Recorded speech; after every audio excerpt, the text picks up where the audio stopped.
कुमाऊं के सबसे बड़े अस्पताल डॉक्टर सुशीला तिवारी अपने कारनामों के लिए हमेशा सुर्खियों में रहता है। एक बार फिर यहाँ तैनात नर्स ने इसकी शान में एक और नगीना जड़ दिया। कारनामा भी ऐसा कि यहाँ अस्पताल में भर्ती अस्थमा के मरीज को चिकित्सालय के स्टाफ ने मृत घोषित कर दिया, जबकि वह ठीक था। लेकिन मौत की खबर आग की तरह रिश्तेदारों के बीच फैल गई।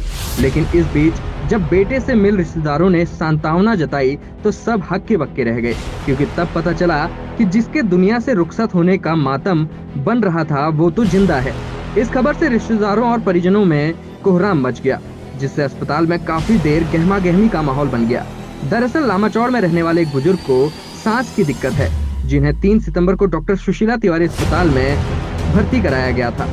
रविवार की रात्रि उनके रिश्तेदार उनका हालचाल पूछने जब अस्पताल पहुंचे और अस्पताल में भर्ती मरीज के बारे में जानकारी ली तो स्टाफ नर्स ने मरीज की मौत होने की जानकारी दी, जिस पर वह हक्के बक्के रह गए।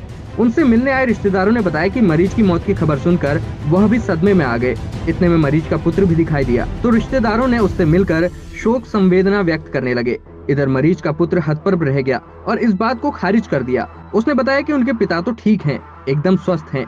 अब इधर इस बात पे मरीज के रिश्तेदार नाराज हो गए। उनका पारा 7वें आसमान पर पहुंच गया।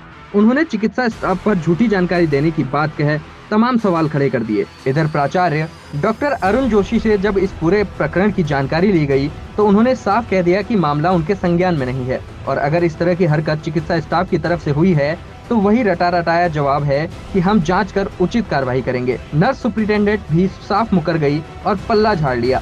इधर मरीज के पुत्र की ओर से एक शिकायती पत्र चिकित्सा अधीक्षक कार्यालय को दिया गया है, लेकिन इस बार आगे क्या कार्रवाई होगी, यह मामला खटाई में पड़ जाएगा, ये आपको बताने की जरूरत नहीं, क्योंकि आप पब्लिक हैं और सब जानते हैं।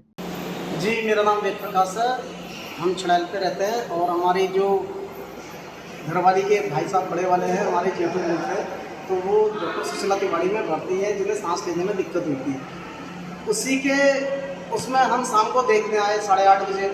मैं मेरा भाई आया तो हमने चौथी उसमें गए मेडिसिन विभाग में, तो वहाँ आपने पूछा नर्स से, तो मैडम कि ये नवीन चंद आर्य लामाचौड़ कहाँ पे हैं, कौन से वार्ड में, तो उनने हमें बताया कि वो नवीन चंद आर्य तो 3:27 में एक्सपायर हो गए, जिससे हमें कि दिल भी दुखा और हमें ऐसी घबराहट हुई कि अभी अभी ऐसा क्या हुआ। उतने में हमारे जो है कि उनके बड़े जेठू के लड़के पंकज हमारे वो सामने से आ रहे थे, उनकी मम्मी आ रही थी, तो हमने उनसे पूछा कि हाँ भाई क्या है, पापा कैसा है, तो उन्होंने कहा पापा तो सामने भर्ती है। तो हमने नर्स से दोबारा कहा तो वो उनसे ऐडने लगी, बोली हमारी गलती नहीं है, तो जो दिन में स्टाफ नर्स थी उसकी गलती है। उसके बाद हम जोशी जी के पास गए, मैं और मेरे भाई साहब, उन्होंने उनसे वार्ता की। जोशी जी ने ये कहा कि सुबह एक एप्लीकेशन देना, ये तो बहुत दुख की बात है जो हमारा स्टाफ ऐसा कह रहा है, तो इसलिए हमने अभी मेरे संज्ञान में है नहीं, आपसे पहली बार मैं सुन रहा हूँ जी। ऐसा तो कुछ होगा नहीं, अगर होगा तो उस पर मैं पता लगा लूँगा। मेडिकल स्टूडेंट साहब को बोलूँगा कि रिक्वेस्ट करिए, एक अर्जी दे दीजिए, उसमें तथ्य पता लगा लेंगे कि क्या हुआ कैसे नहीं हुआ, जो हम पता लगा लेंगे।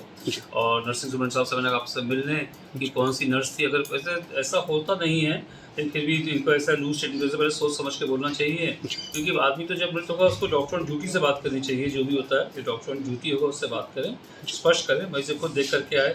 अब वो कई बार होता है, कई बार एक नाम का एक मरीज होता है, कई वैसा कई मौका होती है।